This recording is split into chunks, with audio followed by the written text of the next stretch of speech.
Hey everybody, what's going on? Maxx here. Got another Master Duel video for you. So, we are coming back to Swordsoul Tenyi for our Season 20 deck profile.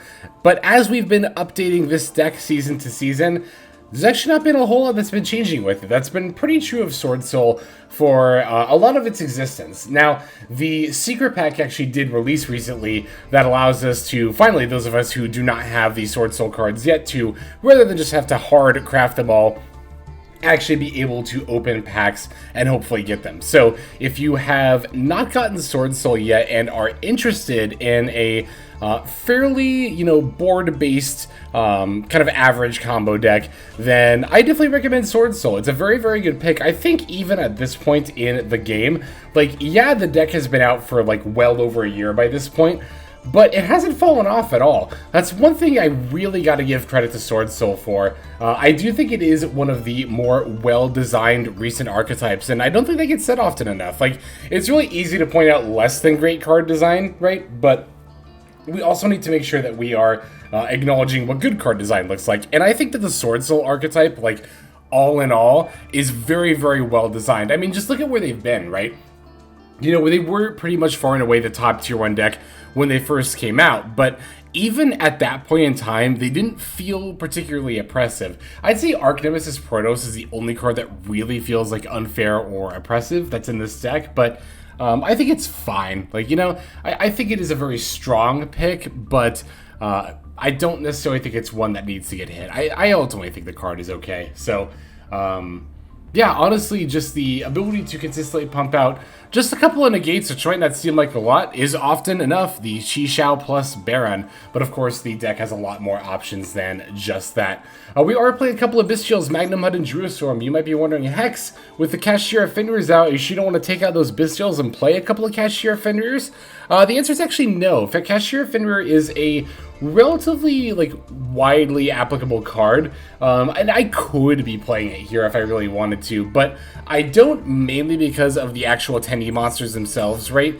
Cashier Fenrir only specials itself if you exactly control no monsters, and when you control no monsters, there's oftentimes you usually just want to be summoning a Tenyi from your hand instead in order to get your plays going. And of course, if you have a Tenyi monster out, you can't special the Fenrir, and if you have the Fenrir out, you can't special summon a Tenyi from hand. So, I just didn't want those two to conflict, so I ultimately decided to stick with the Bystials here. Plus, I also do like what the Bystials add as far as being able to snipe, light and darks out of the graveyard against decks like Tears and stuff like that. So I think overall, as disruption in this particular deck, I do value the Bystials a little bit more than the Cashier Fenrirs. That's not going to be true for every deck, and we will cover decks here in the upcoming days where we are using Cashier Fenrir as just general tech and not as part of a dedicated Cashier engine, but not for this deck. I think we're fine with just the Bystials here. Honestly, the build that we've got going on here is so super standard fare that I don't really have that much to say about it. I haven't always been on 3 Desires in this deck, but I'm on it now. I've typically liked triple tack more often, and I wonder if this is just me getting in my own head, or just variance on my part, or if it actually is a case of people being more observant thanks to the usage and win rate statistics. But I've been noticing fewer people playing into my triple tax lately. I think it's probably just subjective, right?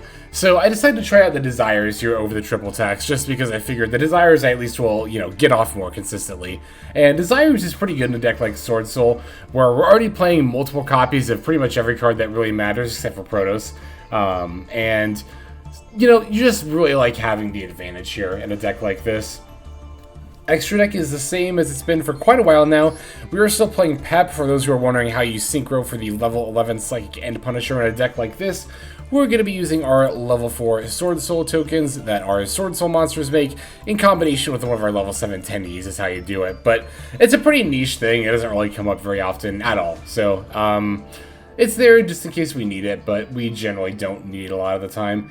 I am back on Chaofeng. There was a minute during Tier 0 meta where I was on Shen instead of Chaofeng. But here, there's enough light attribute effects going around. Plus, Shen is so mid. Like, really the only reason I put in Shen over Chaofeng back then was because, you know, it was so likely that you're going to run into tier limit that planning for light attribute stuff didn't make any sense, and then also the ability to banish stuff on the field seemed like it could have come up in a niche case scenario, but to be fair, you never really summon either level 9 synchro that often, but decided to throw the Chaofeng back into the deck here. Yeah, I think that's pretty much all I have to say about the build. I mean, it's Swordsoul. What else really can you say about it? Not a whole lot going on as far as, like, ingenuity, but it is still, of course, a phenomenal deck. So let's break it down card by card and then look at some gameplay. We are on 2 Tenyi Spirit Adhara, 3 Maxx, 3 Ash Blossom and Joyous Spring, 3 Swordsoul of Mo Ye, 2 Swordsoul of Taia, 3 incredible Ecclesia, the Virtuous, 2 Swordsoul Strategist Longyuan, 1 Bystial Magnamhut, 1 Bystial Druiswarm, 1 Tenyi Spirit Vishuda, 2 Tenyi Spirit Vishuda, 3 Tenyi Spirit Ashuna, 1 Archnemesis Protos, 3 Pot of Desires, 3 Swordsoul Emergence, 2 Call by the Grave, 2 Heavenly Dragon Circle, 3 Infinite Impermanence, and then the 1 Swordsoul Blackout. Alright, that's going to go ahead and do it for our main deck. For the extra deck, we're on 1 Yazi, Evil of the Zing, 2 Baxia, Brightness of the Zing, 1 Draco, Berserker of the Tenyi, 2 Chixiao, Swordsoul Grandmaster Chixiao, that is, 1 Chaofeng, Phantom of the Zing, 1 Baronne de Fluer, 1 Swordsoul Supreme Sovereign Chengying, 1 Swordsoul Sinister Sovereign Qixing Longyuan, 1 Psychic Hand Punisher, 3 Monk of the Tenyi, and then 1 Shaman of the Tenyi. So there is our list. Now let's look at some gameplay. For our first game, we're going to be finding ourselves up against tier limits here, so we will see how we do against the Big Bad. You might be wondering, like, hey, isn't the Big Bad Cashier those cards that just came out? No. To be frank, the Cashier cards, and I did mention this in my Let's Talk About Cashier video, just not that great until the rest of their support comes out. They are far more of an engine than they are an actual threat of a deck. So, opponent's going to be starting here. I'm going to be firing off the Maxx during the draw phase because I've got far more than enough fuel in my hand, as well as the Disruption of Magnamhut, which I will also be utilizing here against the Shiren. Opponent's going to set 2 and then pass. We'll get to add the Druiswarm there. This might have been a situation where, you know, in hindsight, the Maxx during the draw phase might not have been necessary, but I still think it was ultimately right to play it around it that way in that scenario. So, going to Ecclesia for the Mo Ye here. Opponent's going to flip a Super Poly, though. That's going to allow them to fuse my Mo Ye and Swordsoul token together for Garura, the Wings of Restorant Life. Which is annoying, but worse things have happened. I can still just use Magnamhut to battle over Rhino Heart, set this Heavenly Dragon Circle just to have it down, so my opponent's a little bit scared of it, and then pass. Now I'm definitely going to hold Maxx for 2 main reasons. Like, you might be thinking, well, wait, you were so eager to fire off Maxx during the draw phase before, why not now? Again, 2 main reasons. 1, I do actually need the draws this time around. As I'd mentioned before, when I saw my opening hand, and I saw the other 4 cards in it, I was like, okay, I don't need a draw off Maxx to make sure I have plays. But looking at my hand now, definitely not the case anymore. I would very much like pretty much any Swordsoul Worm card to go with my Longyuan, if not better, just to make sure I have some amount of plays going into the next turn here. Reason number 2 is going to be that my opponent is on much less resources on this turn than they were on their turn 1. So now it's not guaranteed that they're going to, you know, special summon. I mean, to be fair, the opponent can always break and not special summon during their turn 1, but it's much less likely than in a scenario like this. So, opponent does have the Silik that they are getting off here. Thanks to the Foolish Burial Goods, they're going to add a Rhino Heart, which will then normal summon, sending the Havness. Although I do have this Druiswarm in hand, which I am going to fire off against the Havness right here. I figured my opponent probably did have a Bystial in hand, so they do get to summon the Magnamhut here, but that's fine because 1, they still banish their own Havness, which means they don't get to fuse, and 2, now I get to draw off the Magnamhut here. The Maxx also, additionally, will kind of ensure that even if my opponent is actually playing like Beatrice in the extra deck, they don't get to just go into her for free and then start making plays, again, for free. We end up drawing a Taia off that Maxx as well, which is very, very nice. Alright, so this Druiswarm in hand right now is pretty much just going to counter the Druiswarm that's in my opponent's hand. Definitely going to want to make sure that we banish a worm monster that is not light or dark. Opponent's got into their Super Poly. That's so annoying. They get to fuse their Rhino Heart with my token for the Mud Dragon of the Swamp here. But thankfully, my Taia is actually... Oh no, sorry. The Mud Dragon is the strongest monster on the field. I thought my Taia was stronger for some reason. Well, in any case, Because my opponent changed the Mud Dragon's attribute to Dark so generously, I get to pop it with the Protos, calling Dark there. And calling Dark with Protos against Tier Limit is always a pretty good thing, generally speaking, as well. Got a Call by the Grave for backup, just in case we do need to do some banishing during our opponent's turn. Opponent's going to fire off this Havnus, but I'm going to just go ahead and Called by it. Because I didn't want my opponent to summon... No, Kaleido is Dark. Yes, Kaleido is Dark. Rokalos is the one that's Water. I didn't want them to summon just something unexpected from the extra deck. I don't know. So it's like there's kind of no reason not to, right? Alright, here I am once again going to use Protos to call Dark. Yes, that will trigger the Merly effect, but thankfully I've got this other Called by in my hand, so I'm just going to go ahead and fire that off here. Opponent's got a Mudora to put their Merly among two other things back, but again, this is fine because it means that they are not going to get the effect off Diffuse. I really should have just battled over that Merly. That was so greedy. There was no reason to do that. I'm just looking back at this play now. I'm like, why did I do that? I guess, okay, actually... I was not thinking about this in the moment. I actually just now noticed this. Maybe I was thinking about this in the moment. Well, in any case, basically my opponent's at 2,000 right now, and actually if I had battled over the Merly instead of popping and then using Called by, my opponent would be at 2,800, and technically, there is a world where I can't summon Druiswarm for whatever reason, because they have like a Shuffler or something, and I don't get to swing in for lethal. But that's such a hedge case, it's not worth playing around at all. I probably should have just battled over the Merly and saved the Call by. I think would have probably just been the correct play there. Opponent is going to T-set and then pass back over to me. Gonna finally summon this Druiswarm here. I haven't been able to because of the Dark Proto, so my opponent's just gonna concede in response. A little boring. I'm not gonna lie. It's mainly boring because, like, I do remember that at this point in the duel, I was actually very heavily considering, like, do I normal Longyuan to set up the Heavenly Dragons? Well, no, that would have never been right because that would have taken up my normal summon. So, yeah, never mind. That actually was just the end of the game. I mean, it was gonna be the end of the game either way, but I'm just overthinking things at this point. It's what I do best. In any case, let's go ahead and take a look at our next duel here. Alright, here we're going to see ourselves facing off against Fluwanderies.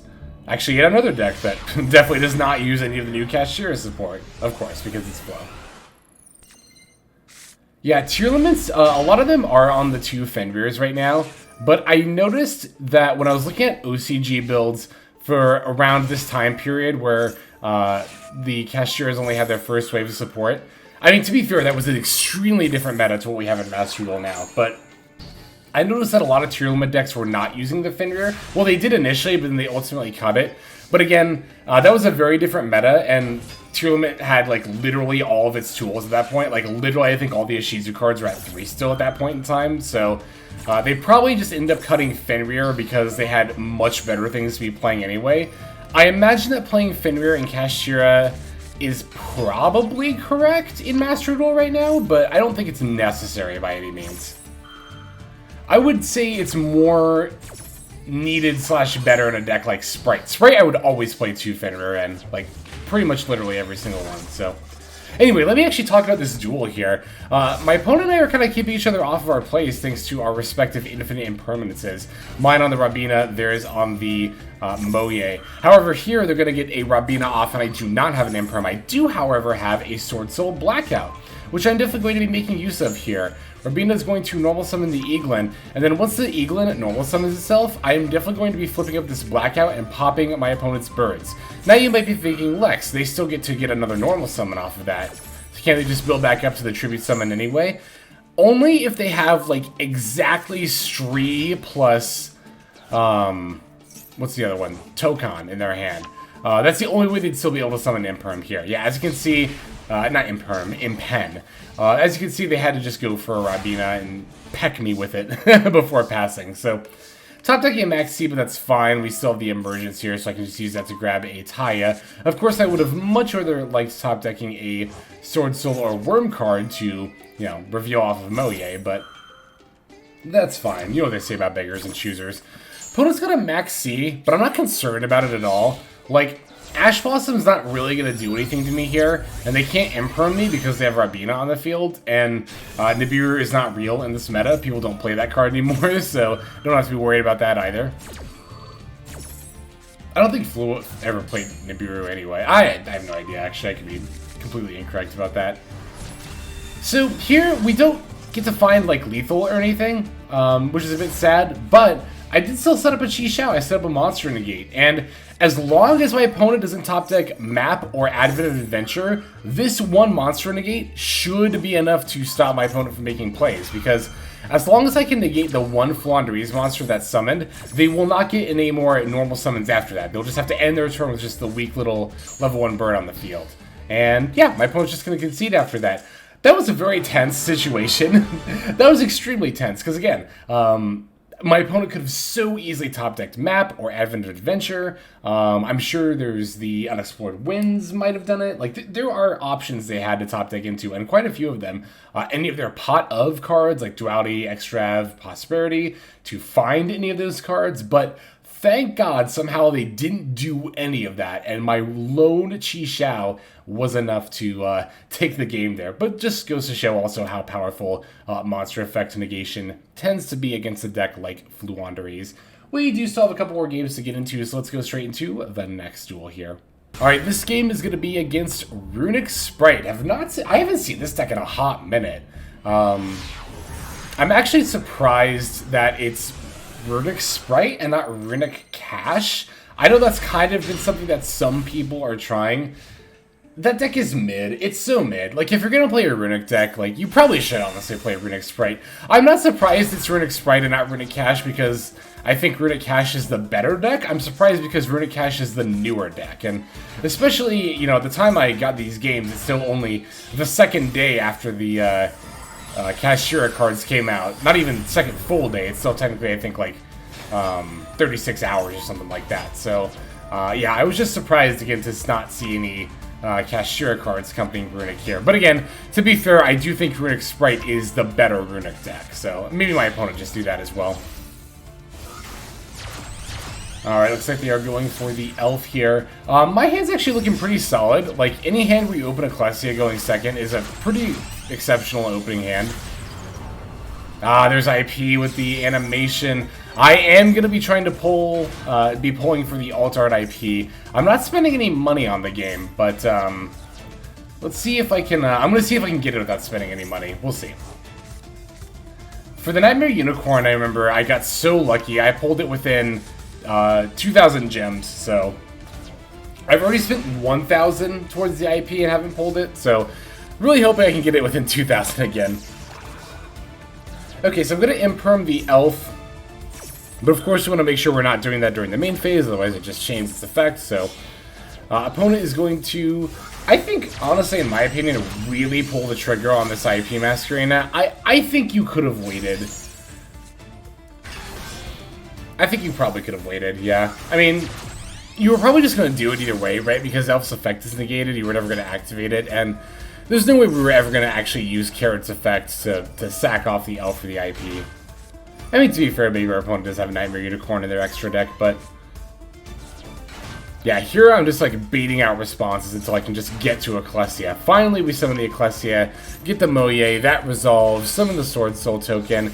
We do still have an IP'd Avermax to worry about. However, one nice thing about Swordsoul is that it has a very easy built-in answer to an Avermax with IP under it, and that is going to be the Swordsoul Supreme Sovereign Chengying. This card's banish effect does not target, so we are able to get around the protection that Avermax has for itself.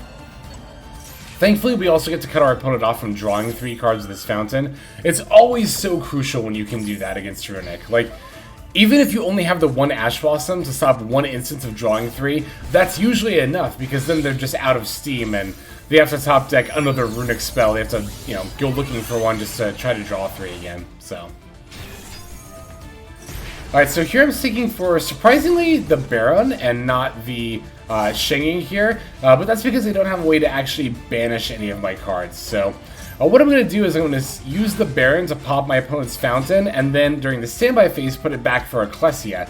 That way I'm kind of hoping that my opponent will battle over this Chixiao with Avermax and not the Ecclesia, and then I can use Ecclesia next turn to hopefully just find a way to get to the Chengying. But of course, as always, I forget that the Runick cards prevent my opponent from battling, so Thankfully, we top decked an Emergence, so I get to go for Mo Ye over Taia.